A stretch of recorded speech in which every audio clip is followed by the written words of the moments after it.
We know he will investigate and prosecute the thieves and frauds who have ripped off you, the American taxpayers. He will root out the incompetent, big shot bureaucrats and bring them into the boardroom, and he'll say, "You're fired." That's why they're so desperate to stop Trump at all costs, because they know the gravy train is over. They know they're about to be held accountable for their crimes against the American people.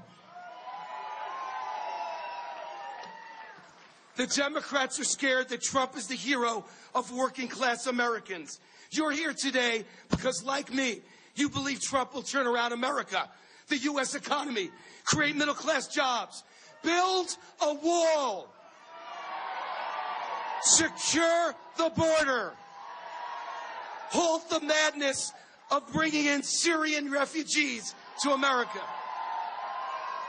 cut taxes, regulations, and debt, kill the Iran treaty,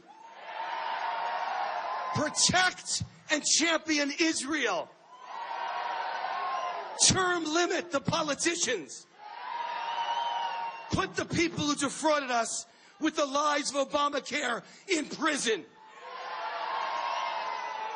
put America and Americans always first. And you and I know he'll do that on day one. Can you imagine what Donald Trump will do on day two? So here's my plan, folks. I hope you'll join with me. I'm spending every minute of my days American exceptionalism, fighting to elect Donald Trump as president. The American dream. And choice, not abortion, school choice. Join me in the fight. Join me in the citizen revolution. Join the Trump revolution. God bless all of you.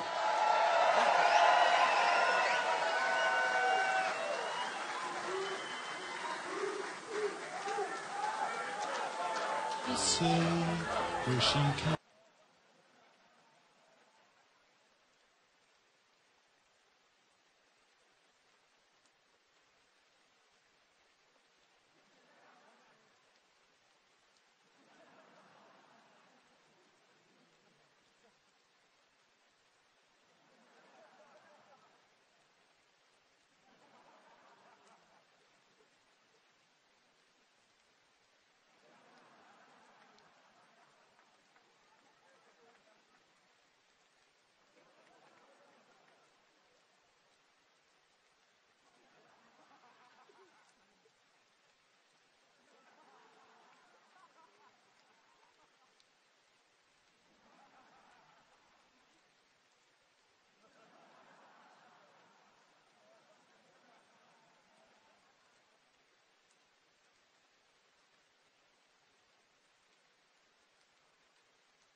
So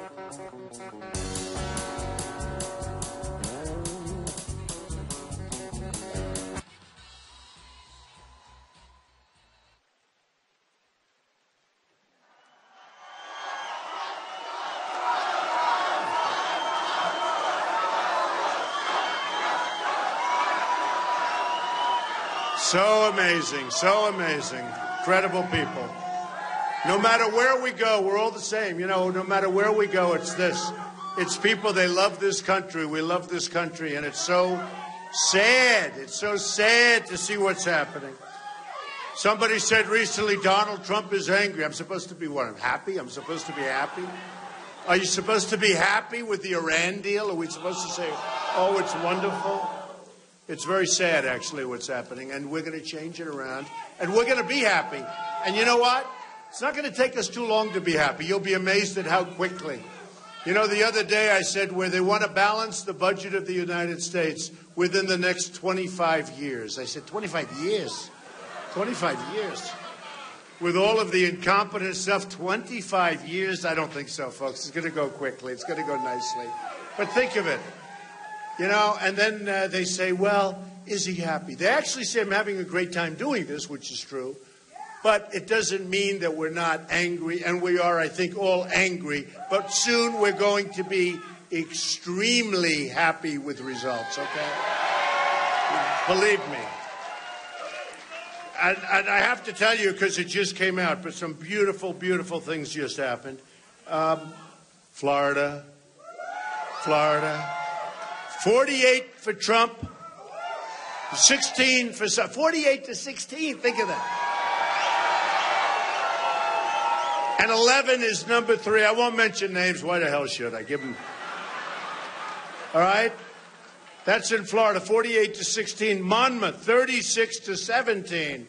And then everyone else is in the tubes. I mean, you know, you see poor Jeb. He's doing another commercial on me, this guy. He's a maniac. This poor guy, I feel sorry. He's like a lost soul. Jeb Bush. I keep saying, Jeb, why are you doing commercials? I'll leave you alone if you don't. What are you doing, Jeb?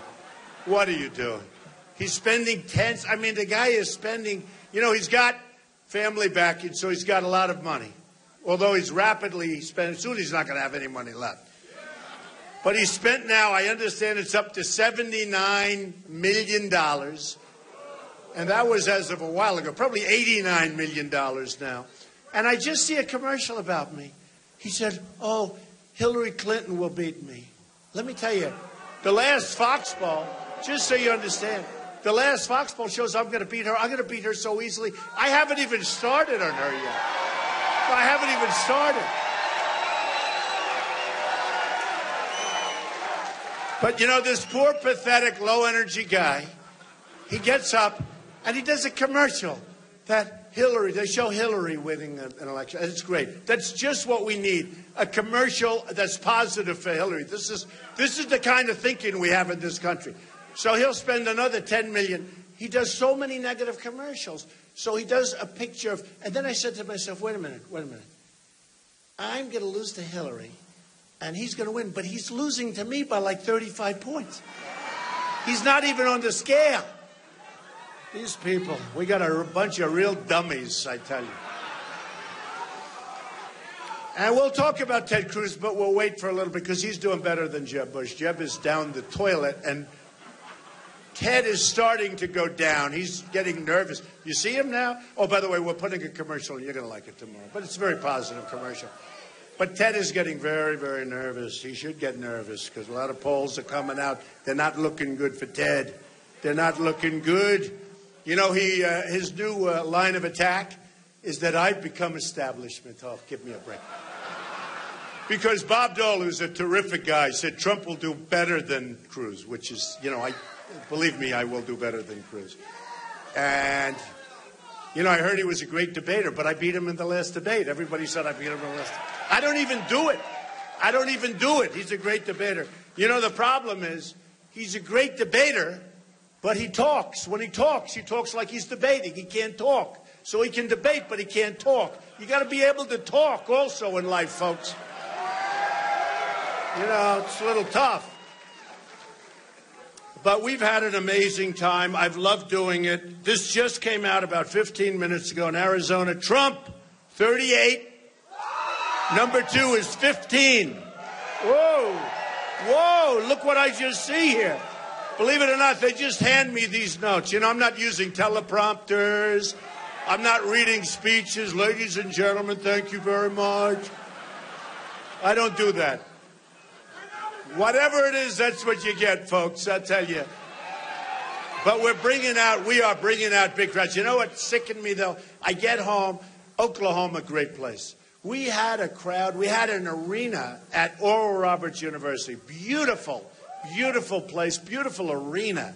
And it was packed. You could hear it, right? You could hear it. And Sarah Palin came out. She was so great. She endorsed me.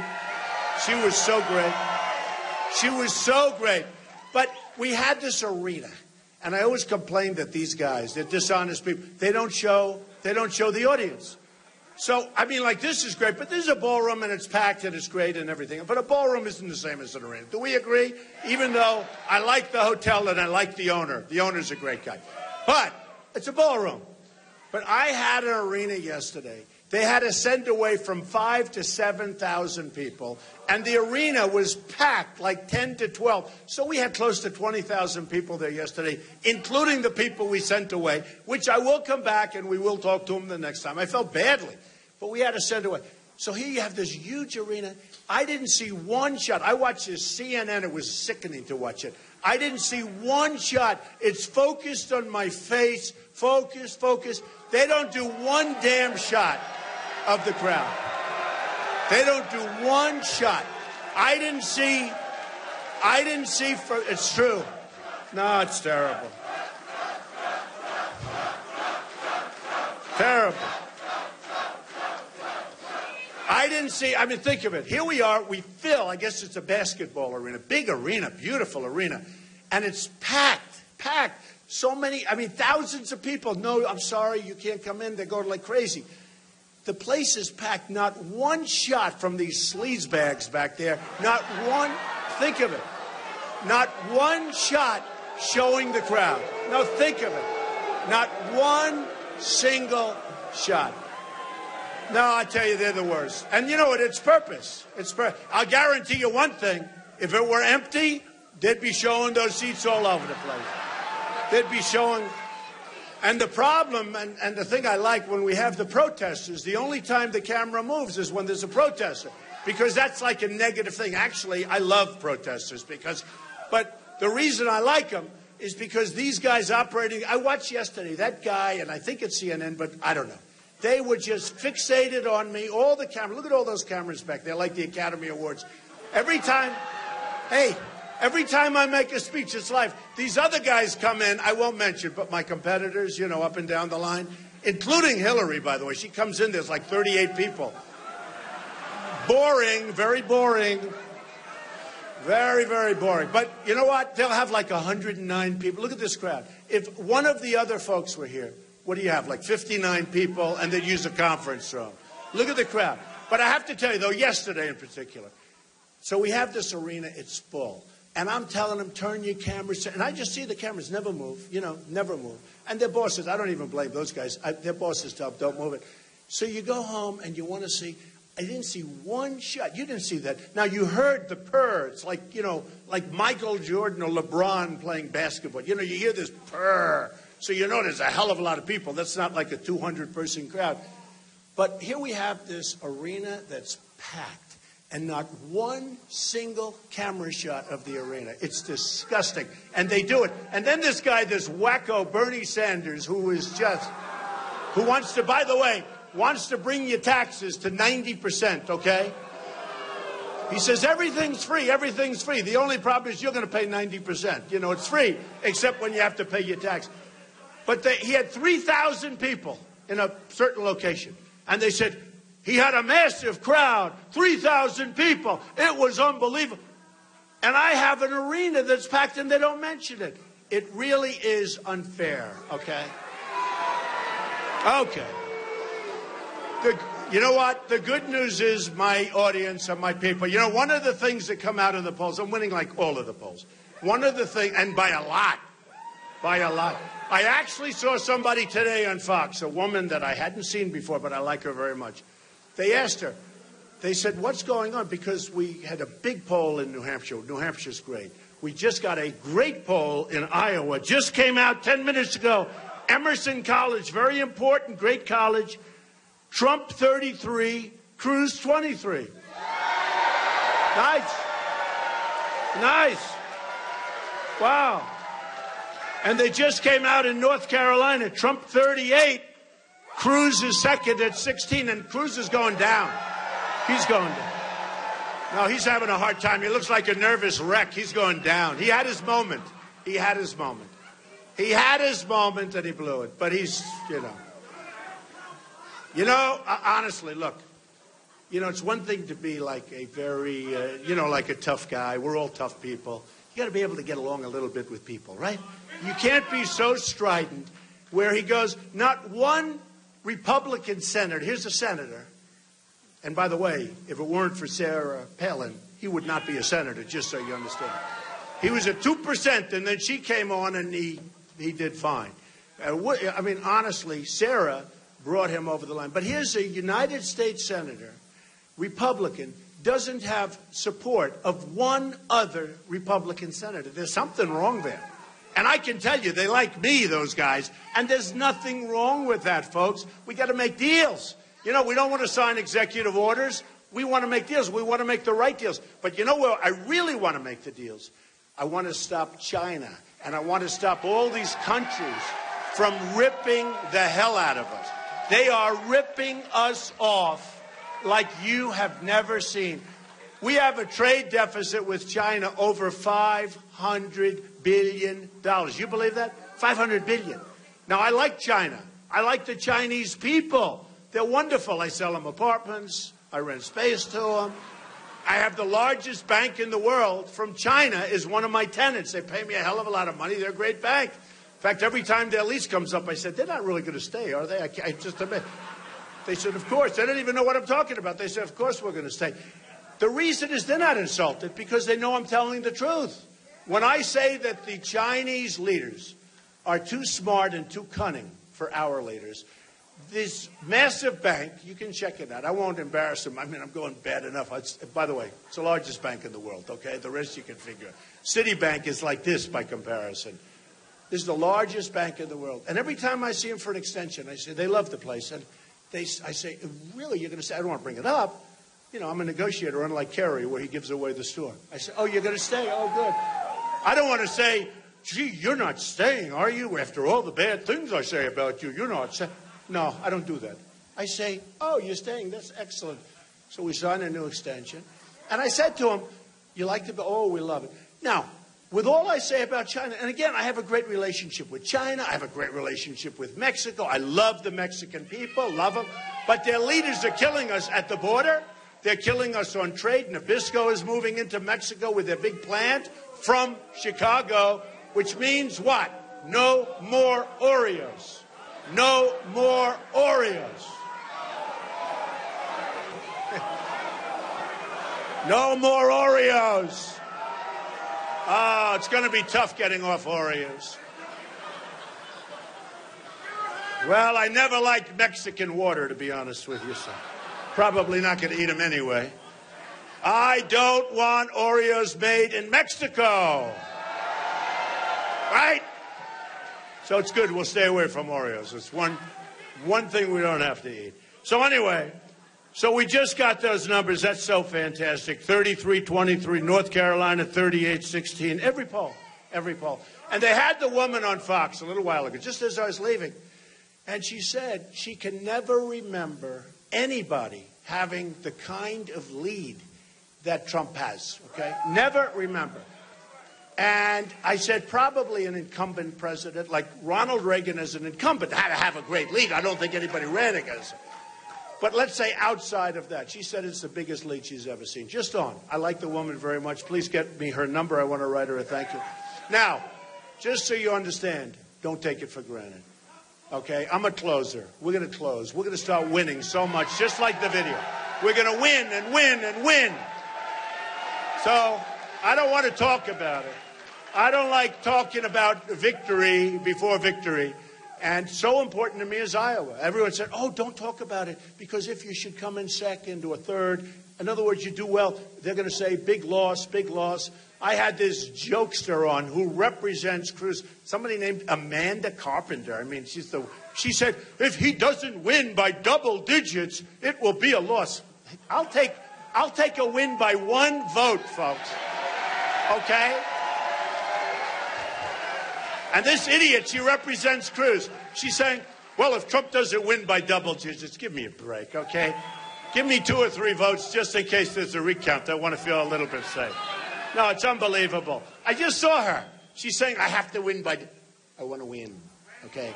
You know, we like to win. We know how to close deals. I close. I'm a closer.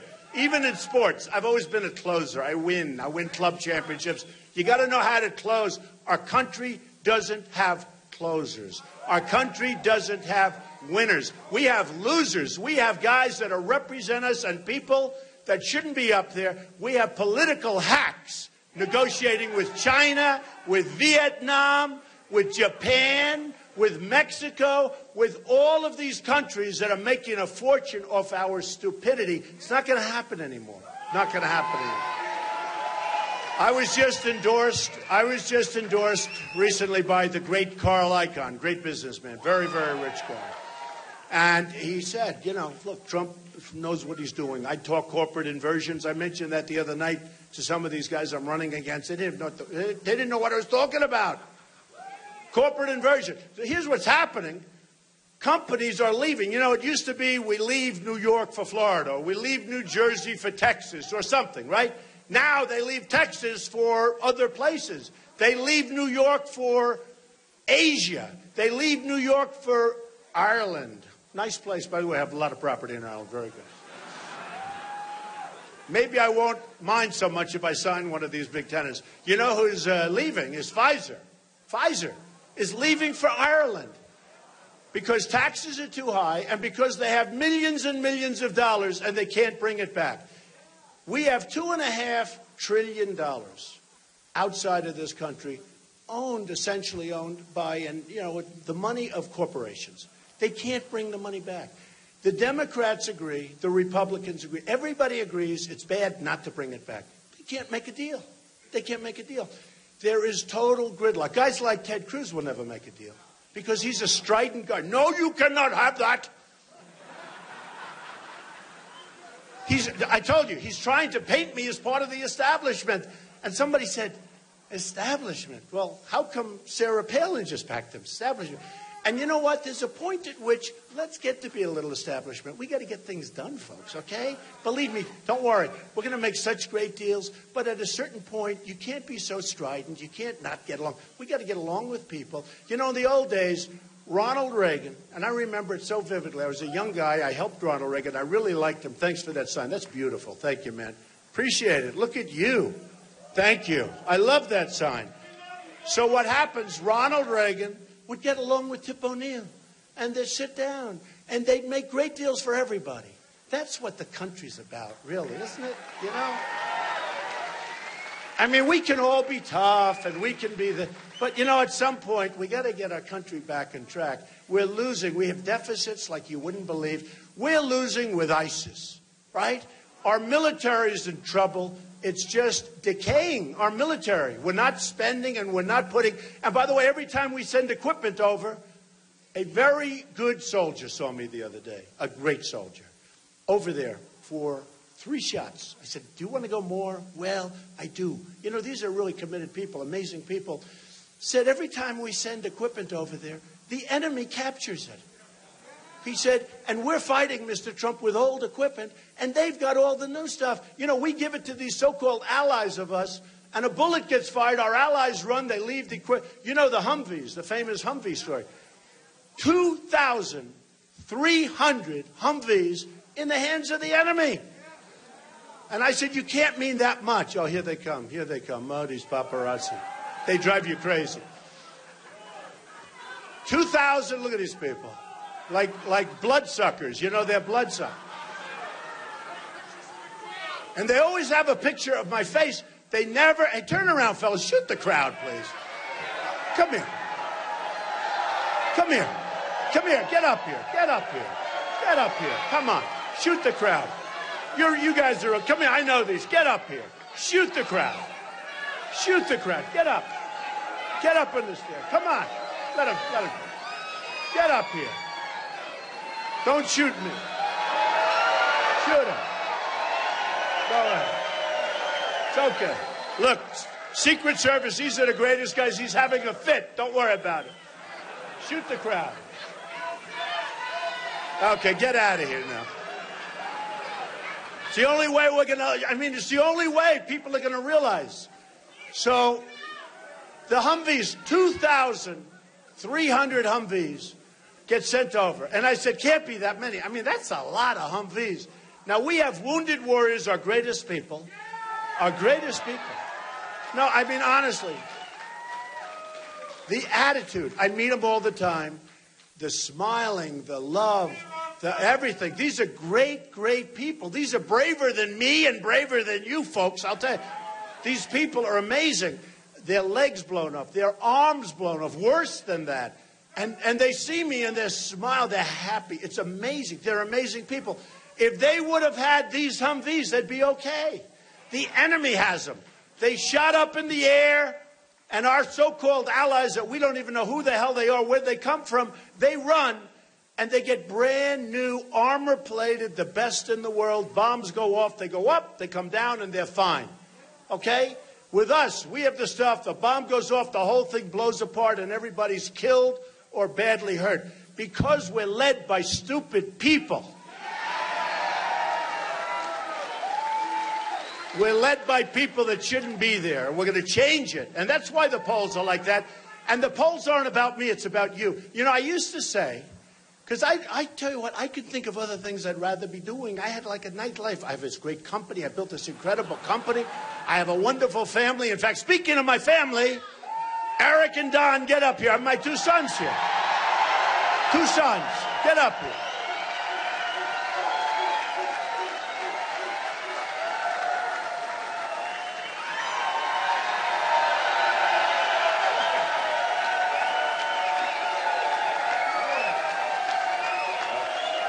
I could get used to this. I don't know. It's, you can't give a Trump a mic and not expect us to take our turn. So it's amazing to see all the support you guys have given my father. It really is. It's just incredible to see the reaction he's gotten across the country with real Americans who care about this country. He's an incredible businessman. He's an incredible deal maker. He's a winner. And more importantly, he's a great guy and a great dad. He's always been there for us, and he's going to be there for you guys. So thank you for all the support, and I'll give you back to him. Thanks, son. Wow. Well, guys, when I see this crowd, I'm so proud of our father. He is such an amazing guy. He's our best friend. We work with him every day. Don said in terms of negotiator and deal maker. He's a special guy. I love him, too, so thank you. And thank you, guys, for your support. It means the world to myself, my family, Don, everybody. Thank you. Thank you.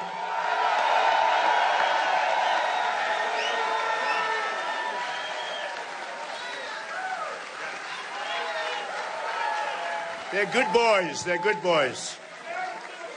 They're good boys.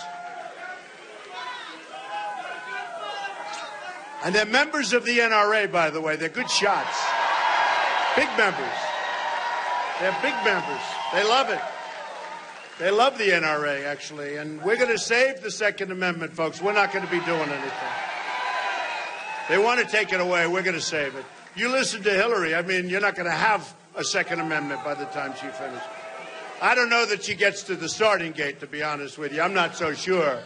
I'm not so sure she gets to the starting gate. She's got a lot of problems. But I was looking today. The problem she has. So a couple of things. When you talk about the Second Amendment, a lot of things change. I did this journey, and it really is a journey. It's not what I wanted to do. We thought, hopefully, I backed John McCain. It didn't work out. A tough time because, look, for him to have won, I'm not sure Abe Lincoln could have won at that particular point, okay? That was a tough time. But Romney should have won. We would have, we should have had a victory. Something happened. I don't know. And say what you want about Obama. He was on Jay Leno. He was on Letterman. He was all over the place. I kept saying, where's our candidate? And anyway, and it ended up being a big fat loss. You had guys like Karl Rove that don't know what the hell they're doing, and they're leading this charge. And it was really sad to see it. I'll tell you, it was really sad, because that was an election that should have been won. We could have been very, very far advanced right now. Instead, we're starting from even deeper in the hole. But we'll get it turned, and we'll get it turned fast. That I can tell you. We're going to get it. We're going to get it turned fast. We're going to turn it. And so with the, you know, when you think of what happened, so when I started June 16th, coming down the escalator, the famous escalator, and it takes guts to run for president. I've never done this before. It takes guts. Who would have thought this was going to happen? I mean, we're all waiting for the same thing. Make America great again, right? Make America great. But who would have thought this was going to happen? And so I'm coming down, and I get up, I make a speech, and I talk about illegal immigration, and it was a firestorm. It was unbelievable. Rush Limbaugh, who's an amazing guy, great guy, said, I've never seen anybody receive so much incoming, meaning press, meaning kill press, as Trump. 2 weeks later, the candidates are all saying, well, you know, maybe he's got a point, because their constituency is saying, well, Trump is right. Trump is right. Then you had the killing of Kate in San Francisco.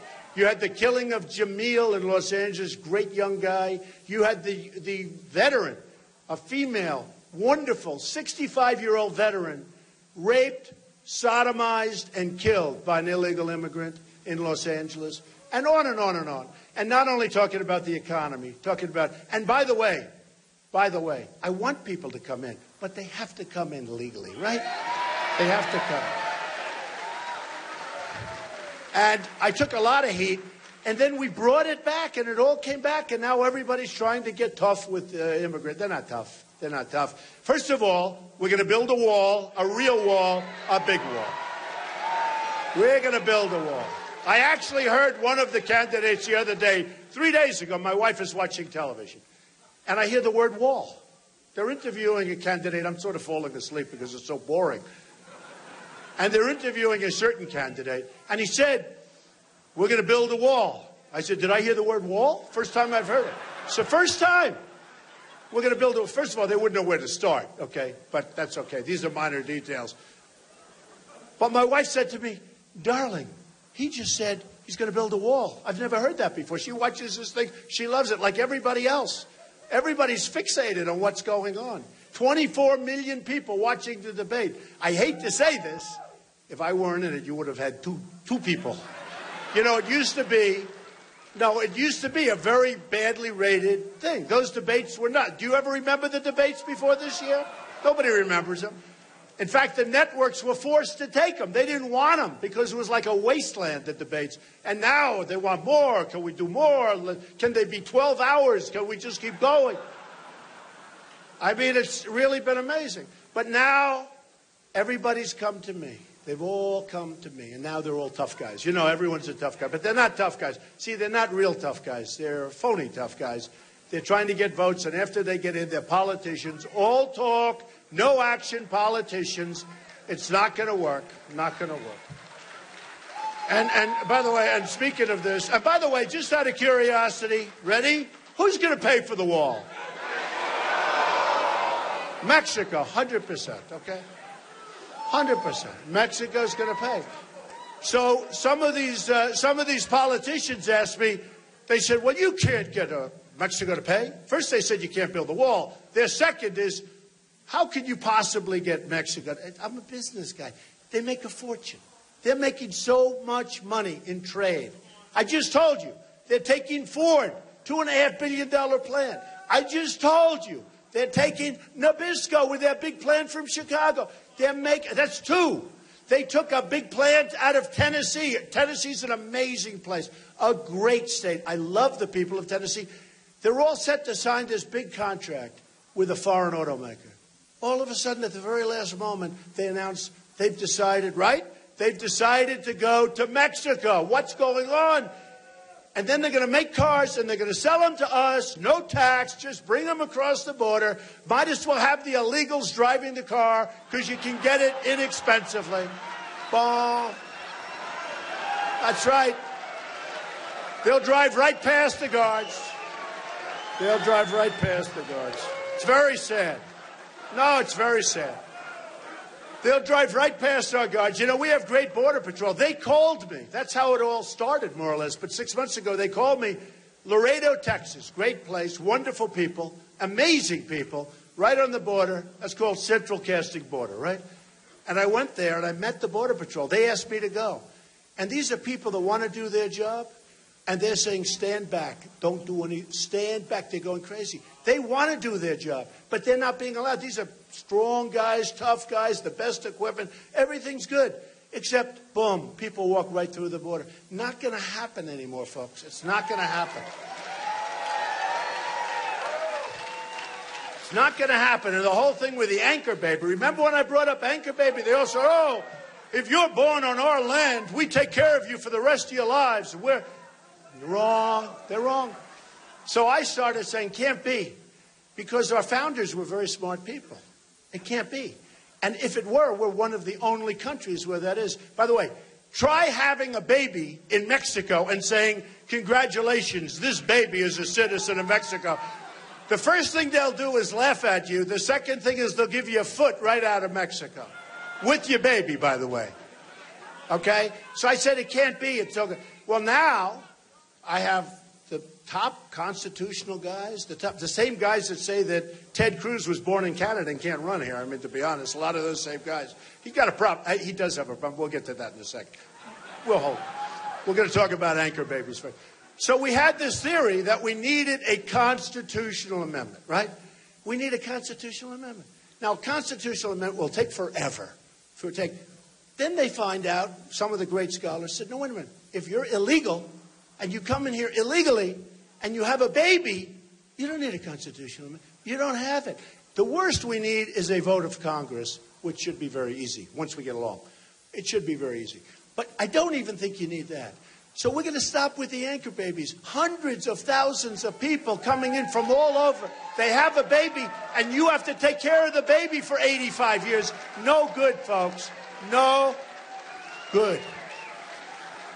So we're going to have a border. It's going to be a real border. We're going to have a wall. It's going to be paid for by Mexico. It's going to be a real wall. We're going to have a door in the wall because we're going to have people come in. They're going to come through that wall, but they're going to come through that wall legally. Legally. So, education, just for a second. No more Common Core. It's a disaster. It's dead. These clowns like Jeb Bush, they want Common Core. In other words, educate your children from here and from Iowa and from New Hampshire and from South Carolina and North Carolina and California and New York. Educate your children by the bureaucrats in Washington that don't really care about your children. They care about their paycheck. Not going to happen that way anymore. Not going to happen that way. Think of it. We spend more per pupil than any country in the world, by far. Second place is way down here, by far. We're number 28 in terms of great education. Third world countries are ahead of us in education. Not going to happen. We're getting rid of Common Core. We're getting it out of Washington. We're going to educate our children. We're going to have mothers and fathers and people that love the kids. And we're going to get great education. And we're going to go up the list. And it won't even cost us as much. Isn't that nice? It's interesting when I speak of that. And I speak about how much it costs. You know, we'll go back to Jeb for a second. Poor guy. He's ashamed to use the name Bush. He goes, Jeb, exclamation. He's ashamed of his name. I said, Jeb, use your name. It's Jeb Bush. It's not Jeb. But it's sad. So he spends all of this money. So think of this. Think of it for the country, right? So he's at 89 million, and he's down in the bottom of the pack, right? I'm at nothing. I spent like nothing. In fact, they're talking about it. I spent nothing. I'm 38 million under budget. I thought by now, and by the way, I'm self-funding. I'm putting up all my own money, folks. I'm putting up all my own money. So I haven't spent. Now I'm going to start spending. You know why? 2 reasons. Number one, I feel guilty. I do. Number two, I don't want to take any chances, right? So you'll see, and you've seen some ads start. But I mean, what I spend is peanuts, but I'm going to start spending some money. I just don't want to take any chances, right? And I do feel guilty because all these other guys, the money they spend, they're politicians. So this guy spent $89 million. He just announced another Trump ad. Okay, Trump. He's going to do a Trump ad. Another one. I saw it. It's terrible, by the way. It's a terrible ad. Terrible for him, not for me. I think it's actually good for me if you want to know the truth. Because he doesn't know the difference. But wouldn't it be nice? Wouldn't it be nice? A guy spends the most, and he's essentially in last place. A guy spends the least. I'm the least of everybody. By far the least, right? A guy spends the least, and he's in first place. Wouldn't that be nice if we could do that for our country? Wouldn't that be nice? These politicians. And we're going to do that. We're going to do that. There was a guy, Charles O. Finley. Anybody ever? Oakland A's. 3 years he won the World Series. George Steinbrenner was a friend of mine. I said, this guy is a murder. He had the lowest payroll in baseball, and he had the best team. Remember, he sold Reggie Jackson to the Yankees, got a lot of money. Then he sold Catfish Hunter to the Yankees. And George was my good friend. He was a great guy. But George would pay him a fortune. I want Catfish. But he had him when he didn't pay him anything. So he had the lowest salary in baseball, and he won 3 World Series in a row. That's what we want for our country. That's what we want. That's what we want for our country. And that's what's going to happen. And we're going to make our country rich again. And we're going to make our country, we're going to get rid of that $19 trillion, which is now because of that. How about the budget 2 weeks ago? Was that the most disgraceful thing? So the $19 trillion that we owe is going to $21 trillion. We're going to do a lot of good things. We're bringing our jobs back. We're going to bring our money back. A beautiful woman at one of the events came up to me and said, Mr. Trump, could I just talk to you for a second? Little elderly. She said, Mr. Trump, I don't like when you say you're going to make the country rich. I'm going to vote for you. I love you, Mr. Trump, but don't say you're going to make the country. I said, look, I'm sorry, darling, but I have to say that. Because if we don't make our country rich, we can't make our country great.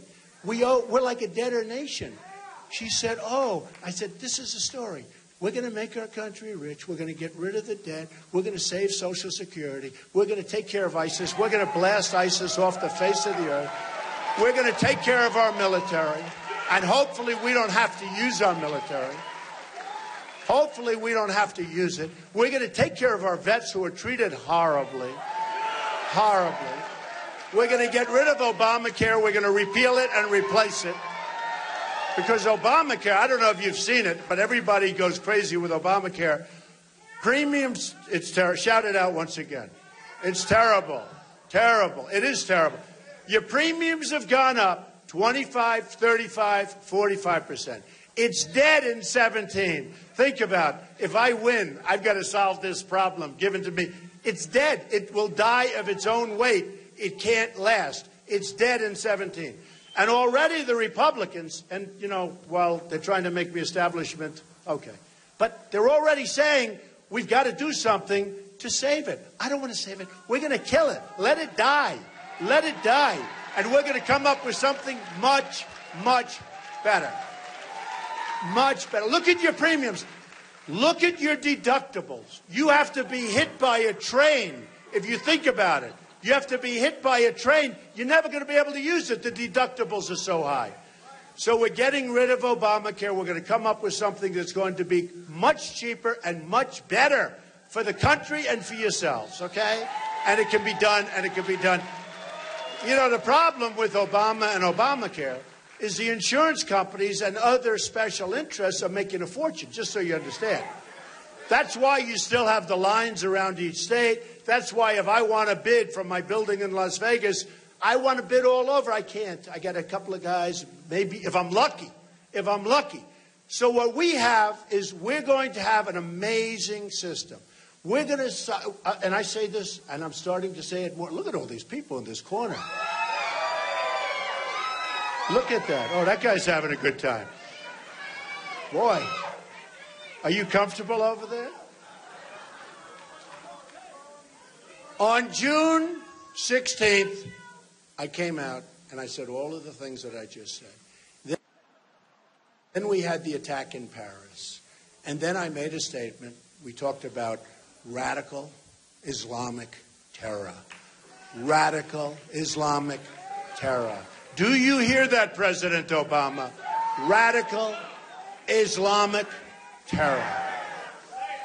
We have a president that refuses to use the words. He refuses to use the phrase. And unless you're going to talk about it, folks, you're never going to solve a very, very serious and horrible problem. There is tremendous hatred going, not only here, all over the world. And I have Muslim friends that call me, and these are great people. They're really great people. And they say, Donald, you've done a tremendous service. And not all of them say that to me, I'll be honest with you. Some of them aren't exactly thrilled. But many of them are. They said, you've exposed something, and you're the only one with the guts to talk about it. Nobody else wants to talk about it. So we can't live.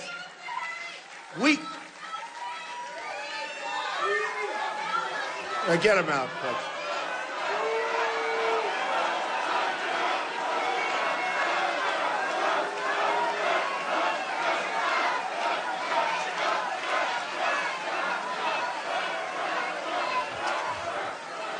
So sad, right?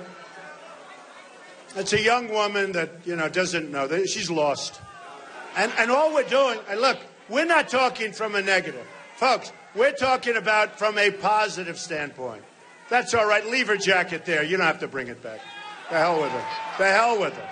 Let her get it later on. Let her get it later on. Don't give it to her. Let her pick it up in about 2-3 hours when we're finished. So bad. So bad. And we love local law enforcement. That's right. By the way, the police. Come here, fellas. Get up here. Police, come here. Look at these police. Get up here. Get the police up here. These are the greatest people. Come on, get up here. I'm going to make you a star. Get up here. These are the greatest people. They have been abused. These are great people.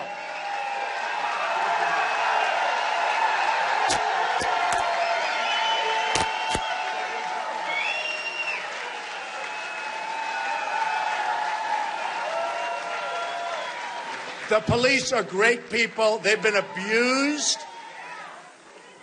We got to let them do their job. And you'll always have a problem, and you'll always have the bad apple, and that'll be on television for 2 weeks, and everyone, let me tell you, 99.99, these are amazing, great people, and without them, we wouldn't be here, folks. We wouldn't be here. The police all over the country, they're great people. I know them well. I've had so many endorsements from police departments. I mean, it's been incredible. So many endorsements. But we have to respect our police, and everybody has to respect law and order. They have to respect it. Without that, we don't have a country. So I started talking about, as you know, illegal immigration. I started talking about trade. I started talking about the different things. The border, very important. Then after Paris, it all changed. And CNN came out with a poll. And it was who can best handle ISIS. And it was Trump by a lot. And who's the best in terms of the border and security? It was Trump by a lot. And who's the best leader? It was Trump by a lot. By a lot. And who's the best for the economy? It was Trump by unbelievable amounts. The only thing I did bad on was my personality. Can you believe it? It's true. They didn't say I was the nicest person. But you know what? I am a nice person. Believe me, I love people. I am a nice person. But can I tell you what? It doesn't matter.